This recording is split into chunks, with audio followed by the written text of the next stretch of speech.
Hello friends, అందరికీ నమస్కారం. ఈ తెలుగు లైఫ్ స్టోరీ వింటున్న ప్రతి ఒక్కరికి థ్యాంక్ యూ సో మచ్. అలాగే విశ్వానికి కృతజ్ఞతలు. ఎక్కడ వస్తువులు అక్కడే పడేసి ఇల్లు మీరు హడావిడిగా అసలేం జరిగింది అడిగాడు వినోద్. ఇంకేముందిరా, ఆర్థిక సమస్యలు, ఇంకా ఏం చేయాలి?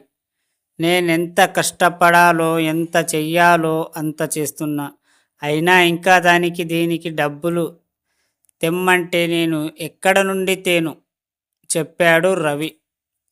ఈ సంభాషణ వింటుంటే మన జీవితంలో ఇలాంటివి అప్పుడప్పుడు జరిగినట్టు గుర్తు వస్తుంది కదా.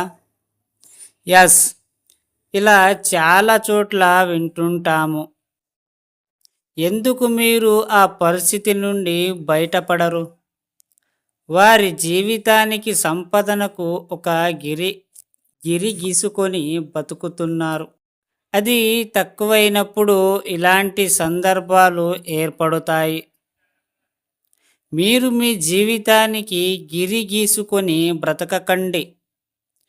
మీ జీవితం ఒక విశాలమైన గొప్పనైన ఆలోచనలతో ఉన్నప్పుడు మీకు ఎంతైనా ఇవ్వబడుతుంది. మీరు చేసే పనితో పాటు ఇతరత్ర సంపాదన కావాలనుకున్నప్పుడు ఎలాంటి సమస్యలు ఉన్నతనం కావు. ఉన్న పనిని ఎలా ముందుకు తీసుకెళ్ళాలి అనే ఆలోచన వల్ల ఇంకేదోని గురించి మీ మైండ్ ఆలోచించదు.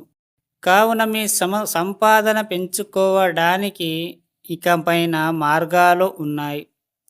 ఆలోచించండి, అప్పుడే అవకాశాలు కనిపిస్తాయి. మీరు వెతికనంత వరకు మీ దగ్గరకు ఏదీ రాదు. వీలైనంత వరకు మీరు ఎక్కువ సంపాదించడానికి సంకల్పం చెయ్యండి. అప్పుడు యూనివర్స్ మీకు అవకాశాలు చూపుతుంది. వాటిని అందిపుచ్చుకోండి. మీ జీవితంలో ఉన్నతులుగా మారిపోండి. ఏది కూడా మనకు కూర్చున్నటోట రాదు. దానికి మనం కొంచెమైనా ప్రయత్నం చేయాలి.